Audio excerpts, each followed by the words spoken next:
हरे जंगल में एक जर्जर पेड़ के नीचे रहती थी रानो चिड़िया। उसके पास कोई नहीं था सिवाय एक पुराने आम के पेड़ के, जो हर साल उसे एक खास आम देता था, एक जादुई आम। उस आम से निकलने वाला रस बहुत मीठा और सेहतमंद होता। तेरे आम का रस ही मेरी बच्चों की जिंदगी है, तेरा हर फल मेरे लिए वरदान है। रानो, जब तक मैं हूँ तुझे भूखा नहीं रहने दूंगा, लेकिन एक खतरा मंडरा रहा है। एक दिन जंगल का सबसे चालाक और लालची कौवा कालू अपनी पत्नी गौरी के साथ रानो को रस पीते देखता है। हाय राम, देखो देखो वो गरीब रानो को रोज सुबह उठते ही मीठा आम का रस पीती है। उसके बच्चे भी खाते पीते मोटे हो रहे हैं और हम तो सूखे हुए बेर चबाते हैं। कुछ तो झोल है। आम तो हर किसी के पेड़ पर लगते हैं, लेकिन ऐसा चमकता हुआ सोने जैसा आम, और फिर वो रस। पूरे जंगल में वैसी खुशबू कहीं नहीं आती जैसी उसके रस से आती है। क्या पता कोई जादू हो उस पेड़ में। वो रानो जैसी चिड़िया कहाँ से इतना खास आम लाएगी? ये कोई मामूली आम नहीं लगता। मुझे भी कुछ अजीब लगा था। मैंने देखा है हर बार रानू आम तोड़ने से पहले पेड़ से कुछ कहती है, फिर पेड़ खुद आम गिराता है। कालू, मतलब वो पेड़ बोलता है? कहीं ये वही जादुई पेड़ तो नहीं जिसकी कहानियाँ बचपन में सुनी थी? अगर वो पेड़ हमारे हाथ लग जाए, सोचो गोरी, हम उस रस को बेचे तो पूरे जंगल का बादशाह बन जाए। जानवर क्या, इंसान भी लाइन में लग जाएंगे। हाँ, रानो जैसी तुच्छ चिड़िया को तो पता भी नहीं चलेगा कब उसका पेड़ हमारा बन जाएगा। पर ऐसे पेड़ को यूं ही नहीं छीना जा सकता, हमें चालाकी से चलना होगा। क्या इंसान को बुलाएं? कोई लकड़हारा जो बिना सवाल पूछे पेड़ काट दे। शाबाश गोरी, आज तूने अपने दिमाग का सही इस्तेमाल किया है। रानू अब गई काम से और हम बनेंगे जंगल के राजा और रानी। कालू और गौरी इंसान के झोंपड़े के बाहर उतरते हैं। इंसान अंगीठी के पास बैठा कुछ पका रहा था। ओ इंसान भाई, एक छोटा सा काम है पर इनाम बड़ा मिलेगा। अबे कौवे, तू फिर आ गया। पिछली बार भी झूठ बोलकर मुझे मधुमक्खियों के छत्ते तक भेज दिया था। इस बार 100% सच्चा काम है। एक पेड़ है जंगल के बीचों बीच, जादुई पेड़। फल ऐसे कि एक बार छक लिया तो बीमारियां भाग जाएं। जादुई पेड़ और फल भी? कहाँ है वो? वही पुरानी नदी के पास जहाँ वो रानो चिड़िया रहती है। उसका दावा है कि पेड़ उसका है, लेकिन पेड़ किसी का नहीं होता ना इंसान भाई। वो पेड़ बस किसी कुल्हाड़ी का इंतजार कर रहा है। तुम पेड़ काटो, फल तुम्हारे, लकड़ी हमारी। तो मतलब आधी लकड़ी तुम्हारी, आम मेरे, और ना कोई जंगल का कानून, ना कोई रोकने वाला। रानो जैसी चिड़िया क्या करेगी? रोएगी। हम पेड़ के मालिक बन जाएंगे और तुम बन जाओगे जंगल का सबसे बड़ा आम वाला आदमी।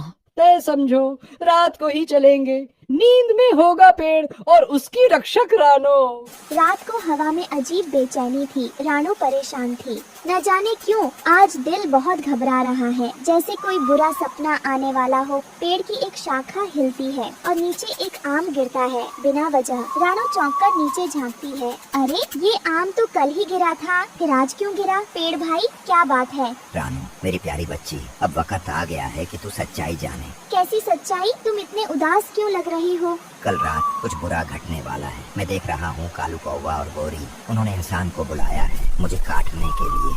क्या? नहीं, तुम मेरा घर हो, मेरा सहारा। अगर तुम नहीं रहे तो मैं और मेरे बच्चे कहाँ जाएंगे? मैं एक साधारण पेड़ नहीं, एक आत्मा हूँ जो सालों से जंगल की रक्षा कर रही है, पर हर जादू की उम्र होती है। तो क्या कुछ नहीं किया जा सकता? क्या मैं किसी को बुलाऊं? पंचायत, मिट्ठू, बगुला, कोई तो होगा जो तुम्हें बचा सके। जो होना है वो होगा, पर मैं तेरे लिए एक आखिरी तोहफा छोड़ जाऊंगा। कल सुबह मेरा सबसे अंतिम आम गिरेगा। उसमें होगा ऐसा रस जो तुझे कई दिनों तक भूखा नहीं रहने देगा। पर मैं तुम्हारे बिना नहीं जी सकती। तुम्हारी छाँव, तुम्हारी खुशबू। मैं तुझसे जुड़ गया हूँ रानो। तुझे देखकर ही हर साल फूलता फलता रहा, लेकिन अब अगर मैं नन रहूँ तो तुझे मेरा जीवन आगे बढ़ाना होगा।